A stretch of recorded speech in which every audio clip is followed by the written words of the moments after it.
really a good guy and really well respected. She just was a really strong writer and a good person. Now on Sunrise, we're hearing from community members in Bend as they remember the local couple killed in an avalanche this week. And the family is allegedly on the run after being charged for more than 24 counts of child abuse. I'll bring you the details coming up. The key challenges here are our population is in decline. The new data shows more people are leaving Multnomah County and heading across the Columbia. Why economists say this could be a part of a urban doom loop. KGW News at Sunrise starts right now.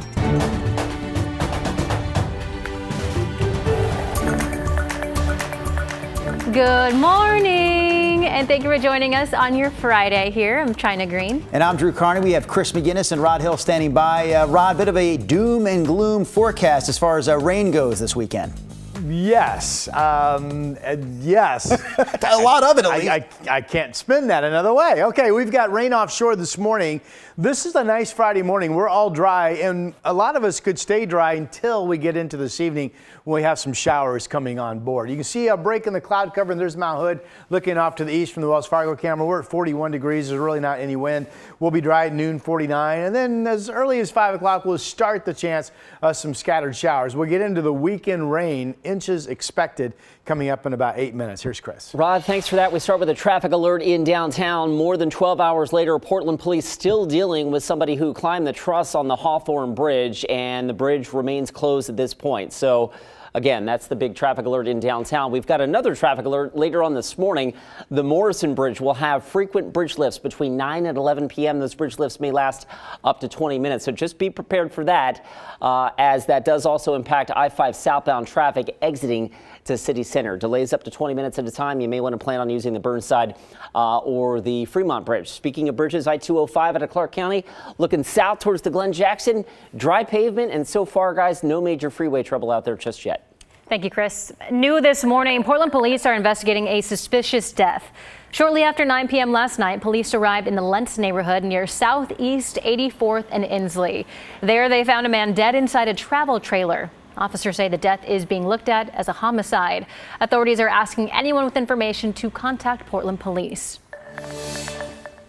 First at 6, a Bend couple and their daughter are allegedly on the run and wanted nationwide. So they face more than 24 child abuse charges that include attempted murder. Thomas Schultz is covering this story for us. Thomas, we talked about this earlier. There is a lot to cover with this story. Yeah, Drew and China, there is. And court documents paint a pretty horrifying scene as well. They say the daughter, 33-year-old Sarah Session, was the professional caretaker of a child under the age of 10.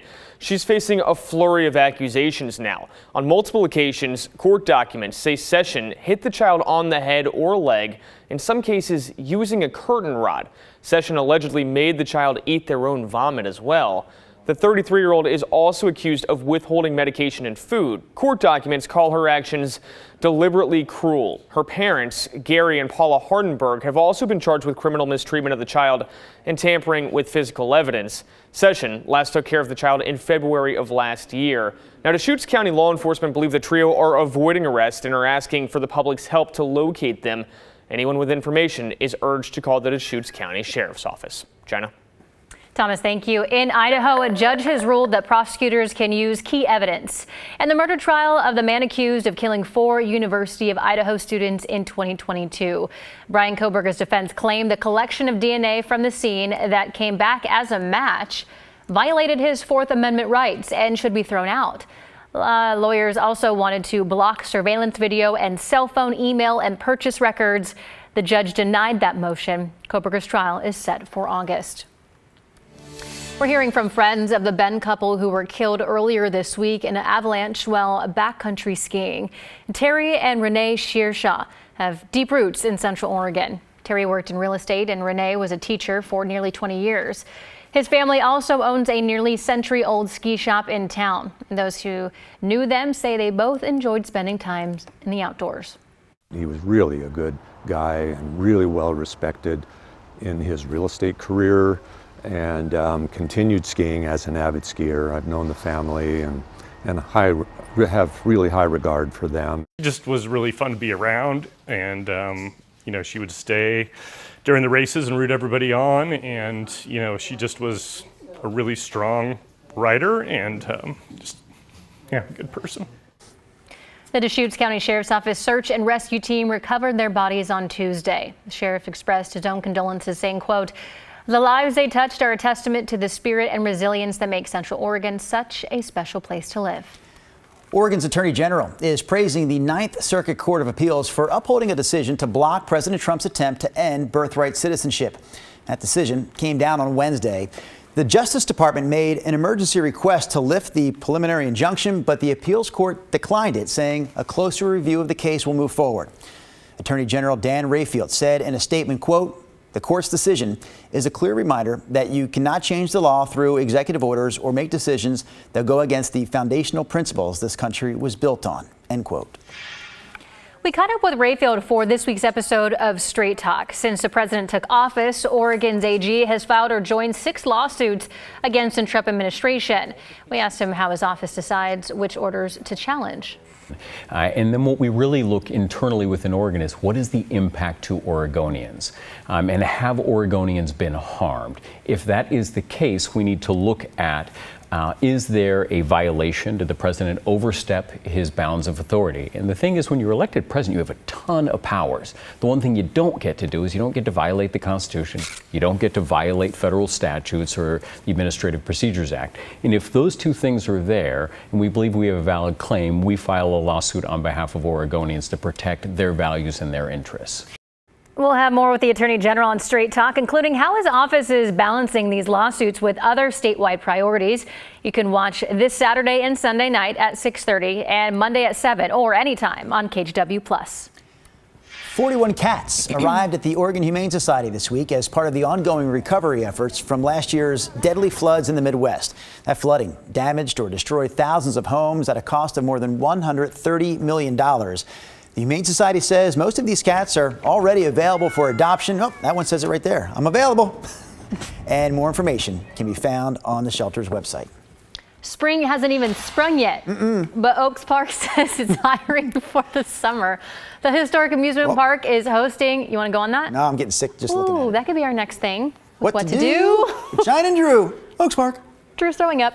The Historic Amusement Park is hosting its annual job fair this Sunday from 9:30 in the morning to 12:30 p.m. at the roller rink. You can interview for multiple positions, including ride operations, food services, and events. Applicants must be 16 or older. And for more information, visit oakspark.com. Either of you want to share what your first summer job was ever? First ever summer job? I worked at Tilly's. What is Tilly's? Ice cream place? It's like a clothing store? It's like a PacSun. Oh yeah, like a clothing retailer. Okay. Yes. Yeah, I know. Yeah, Tilly. I don't shop there, but I've heard. All right. I was 13, and my first job, $1.30 an hour was the wage. I washed dishes in a restaurant. Yeah. And now for $2.30 an hour, Rod provides the forecast. Yes, I do. Thank you very much, Mr. Carney. Here's a look at our Futurecast map. This is going to highlight all the steady rain coming in this weekend. So here we are at 1 o'clock tomorrow, Saturday, 1 p.m. This is when we think the main shot of heavier, steady rain kicks in. And then once it starts, it just doesn't stop. Here's Saturday evening. Here's Sunday morning, and then the rain continues during the day on Sunday. So that is still a go. High snow levels. It'll be all rain over the Cascade Passes. Here we are this morning. This is pretty. There's Mount Hood, some breaks in the cloud cover. We're sitting at 41 degrees at the airport. We'll be all dry this morning and potentially all dry most of your afternoon as well for a nice Friday taking hold. A bit of a chill this morning. We have a lot of you that have just dipped into the 30s. 37 Scappoose, Hillsboro, Sherwood, Camas, Oregon City also at 37 degrees, 37 in Kaiser and 37 in McMinnville. A little bit cooler at Corvallis and Albany at 36. Cooper and Rose, this is a great shot. I don't know if this was taken last week when we had the snow or not, but they're sitting there getting a taste of it all. KGW Dog of the Day is the hashtag. Post on your social media channels. We'll find your photo and your dogs will become our Dog of the Day.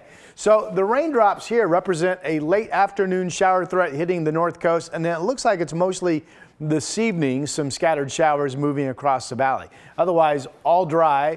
We'll see early sun, especially east of the Cascades, but clouding over in Bend, 53 year high, and then partly cloudy, increasing clouds out east and staying all dry today. 7-day forecast. Getting you into your weekend. 53 today. Don't forget if you have plans to be out and about this evening. We have that scattered shower push coming inland. Probably some shower activity on the radar tomorrow morning, but as we just saw, The main rain event starts in the afternoon on Saturday, continues as late as Sunday overnight, breaking up into early Monday morning. We have the KGW weather impact alert up for the rain, especially late Saturday, Sunday. If you're out and about, it's really going to be coming down. And then we have this on the back end of it, 60-degree temperatures Wednesday and Thursday of next week. That's your update.